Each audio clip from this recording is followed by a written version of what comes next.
Welcome. Today we're going to be talking about conducting a program evaluation in technology-enabled environments. My name is Stacy Tellez. I am pleased to be your presenter here today for this training. Let us begin. So today we're going to be talking about an overview of the importance of program evaluation for e-learning and an overview of the goals and objectives of this webinar. Defining the goals and objectives of the e-learning program, how to gather insights about the process, and communicating the results of the evaluation, best practices.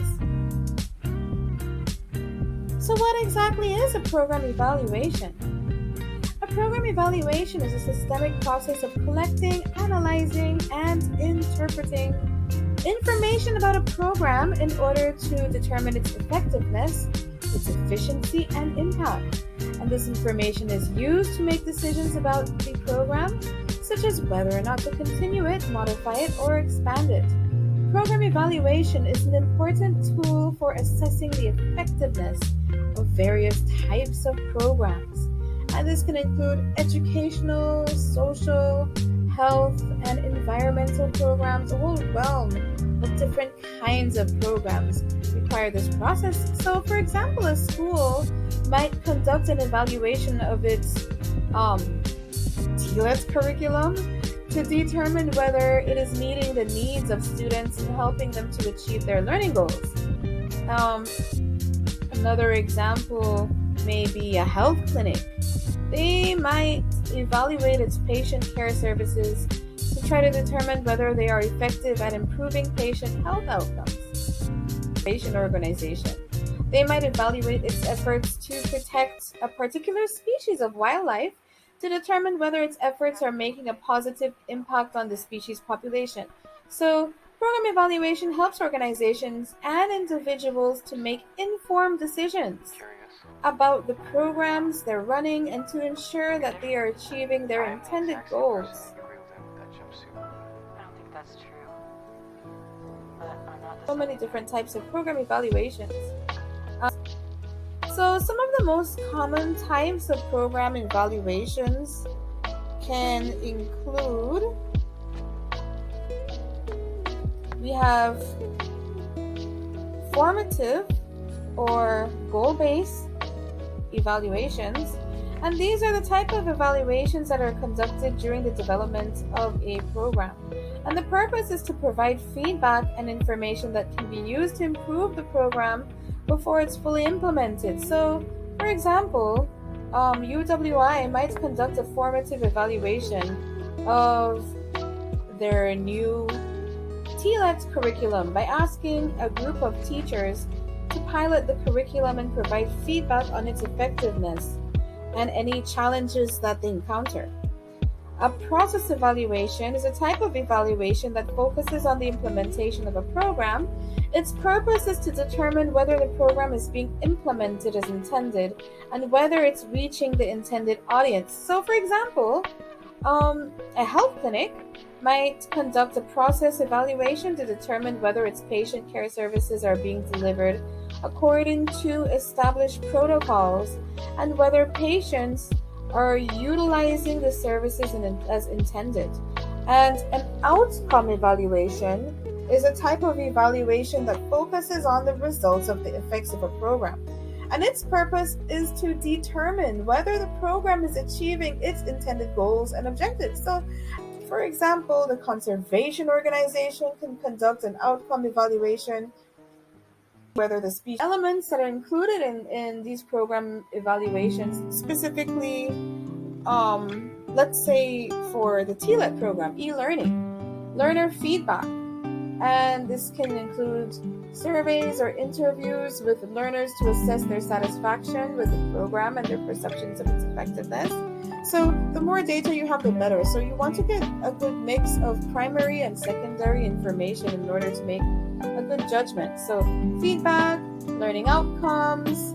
This can include the assessment of learners' knowledge, skills, and abilities before and after completing the program to determine the extent to which the program has achieved its intended learning outcomes.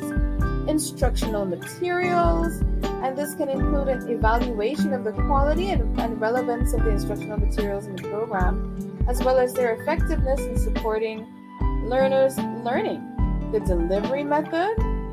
This can include the evaluation of the effectiveness of the delivery method used to deliver the program, such as online lectures, videos, and interactive exercises, support services, and UWI has an extensive support team for their online programs. And this can include an evaluation of the availability and effectiveness of any support services provided to learners, such as tutoring or technical support.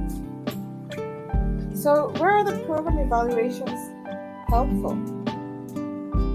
It depends on the kind of program evaluation. So, for our context for e-learning, a program evaluation for e-learning may be necessary for a variety of reasons. So some of the potential benefits of conducting a program evaluation for e-learning include identifying areas of improvement. A program evaluation can provide valuable insights into the strengths and weaknesses of the e-learning program and identify areas for improvement that can enhance the overall quality of the program, ensuring that the program is meeting its goals and objectives. A program evaluation can help determine whether the e-learning program is achieving its intended learning outcomes and goals, providing evidence for the program's effectiveness. A program evaluation can provide evidence for the effectiveness, can be used to demonstrate the value of the program to the stakeholders such as learners, instructors, program administrators, and guide decision making. A program evaluation can provide valuable data and information that can be used to inform decision making. And so it's necessary in the context of e-learning to essentially provide the evidence of the program's effectiveness. Types of program evaluation models. And so these models, and when it's appropriate, they're common methodologies of program evaluation, and there's several of them. So they can fall into the following categories.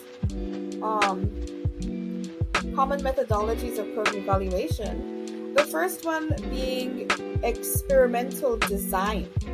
So this methodology involves randomly assigning participants to either receive the program being evaluated, or the treatment group, or not receive the program, the control group, and then comparing the outcomes of the two groups. Experimental designs are often used to assess the causal effects of a program and can provide strong evidence of the program's effectiveness. However, they can also be complex and resource intensive to implement and may not be feasible for all programs. For example, an experimental design may be used to assess the effectiveness of a health intervention by randomly assigning participants to either receive the intervention or not, and then comparing health outcomes of the two groups. Quasi-experimental design involves comparing the outcomes of a group of participants who receive the program being evaluated, the treatment group, with the outcomes of a group similar participants who did not receive the program, the comparison group. Quasi-experimental designs are similar to experimental designs but do not use random assignment. So that's the main distinction between experimental and quasi-experimental, which means they cannot provide as strong evidence of causality. So however, this can still provide useful information about how the programmer's effectiveness and can be less complex and resource intensive to implement than the experimental designs. So a quasi-experimental design might be used to assess the effectiveness of a mentoring program for high school students by comparing the academic outcomes of students who receive the mentoring with those of similar students who did not receive the mentoring. Qualitative research, and this methodology involves collecting data through open-ended interviews, focus groups, other methodologies, that allow participants to express their opinions in experiences and perspectives in their own words. Qualitative research is often used to assess the perspectives and experiences and needs of the program participants. And this can provide valuable insights into how a program is being implemented and perceived. However, it it can also be subject to bias in interpretation and may not provide as much objective, quantifiable data as other methodologies, so we can use them in conjunction with other methodologies. So, for example, qualitative research might not be used to assess the effectiveness of a community development program by conducting interviews with the participants to understand their experience of the program. So, in our class, we were introduced to a specific model, well, several specific models, but this one for technology enabled environments, we will delve into a little more. And I'm sure that we've all heard this one several times in our program. It's a Kirkpatrick model for program evaluation applied to e-learning. And it's a widely used framework for evaluating the effectiveness of training programs. It consists of 4 levels of evaluation. Reaction is the first and most basic level of evaluation, and it involves assessing the learner's reaction to the training program, and this can include surveys or interviews to gather learners' feedback on their overall experience within the program, including their level of satisfaction and engagement. Learning. This is a second level of evaluation, and it involves assessing the extent to which learners have acquired the knowledge, skills, and abilities targeted by the training program. And this can include tests, quizzes, and other measures to assess a learner's learning outcomes. Behavior. This is a third level of evaluation, and it involves assessing the extent to which learners have transferred the knowledge, skills, and abilities acquired in the training program to their work or other real-world contexts. It can include observations, interviews, or other methods to assess learners' performance on the job or other relevant settings. Results. This fourth and final level of evaluation, and it involves assessing the overall impact of the training program on the organization or other relevant stakeholders. And this can include measures of productivity, satisfaction, other metrics that assess the return on investment of the training program. Overall, the Kirkpatrick model provides a systematic approach for evaluating the effectiveness of the training program, and this can include e-learning programs to identify areas of improvement and ensure that the investments were worth it. A technology-enabled environment is a learning environment, and it can take many forms depending on the specific needs and goals of learners and the learning context. So, a technology-enabled learning environment might include traditional classrooms with a computer, other digital tools, a fully online course that is delivered entirely through the internet, or a blended learning environment that combines face-to-face instruction with online learning activities. So in general, technology-enabled learning environments are designed to provide learners with access to a wide range of learning resources, such as educational content, interactive activities, real-time feedback, and these environments can also support collaboration and communication among learners and between the learners and the instructors, as well as provide opportunities for the learners to engage with the world beyond the classroom. So technology-enabled learning environments are an important tool for providing learners with engaging, flexible, and personalized experiences. Well, there's several unique features of technology-enabled learning environments that must be taken into consideration when conducting a program evaluation. Some of these features include the use of technology, right? The use of technology itself. Technology-enabled learning environments often involve the use of a wide range of technologies, including learning management systems, online course platforms, mobile apps, and other tools. These technologies can provide many benefits, such as increased access, flexibility, and engagement, but they also pose challenges such as technical issues, security concerns, user adoption. And so, when conducting a program evaluation in technology enabled learning environments, it's important to consider how the technology is being used and how it's impacting the program, how it can be improved. The diversity of stakeholders is another factor.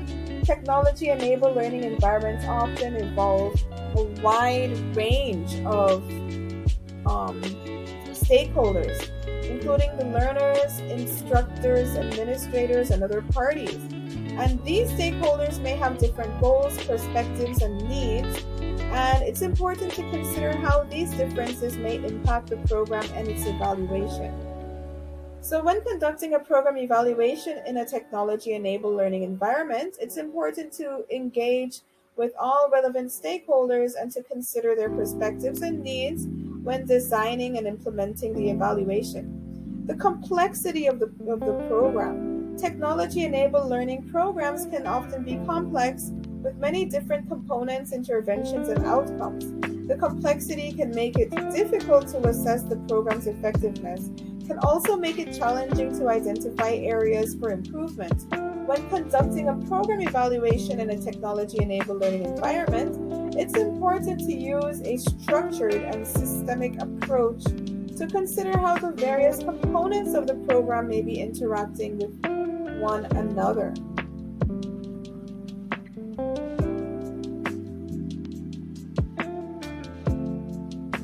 Next, we'll be talking about the standards of quality.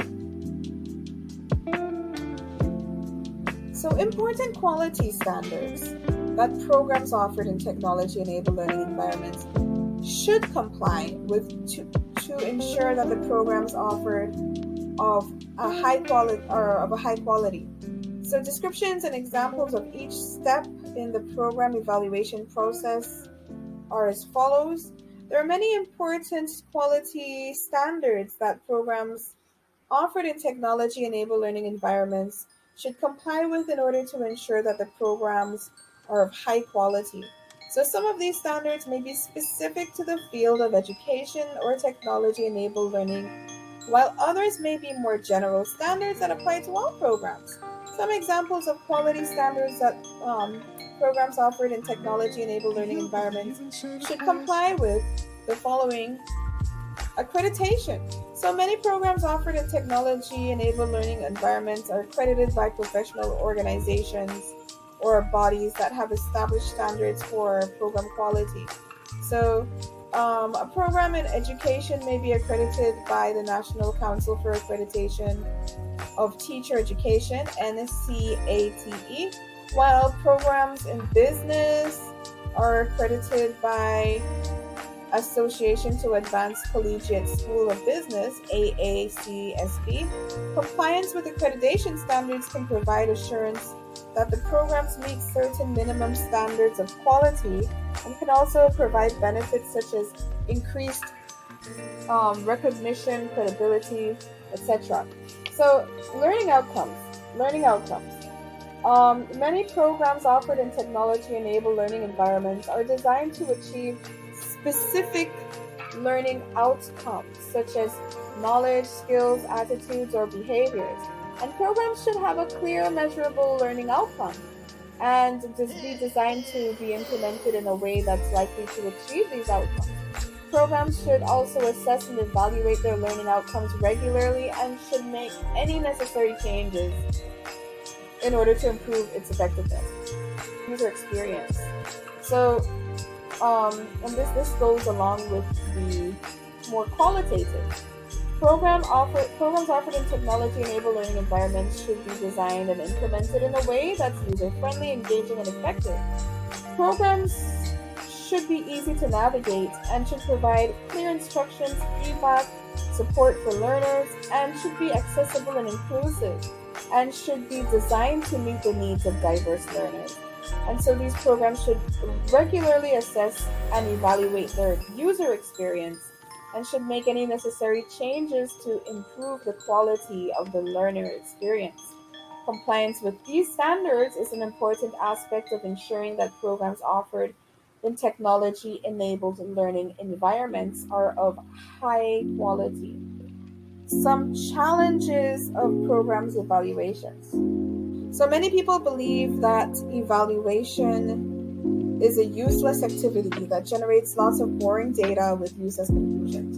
And this was a problem with evaluators in the past when program evaluation methods were chosen largely on the basis of achieving complete scientific accuracy, reliability, and validity.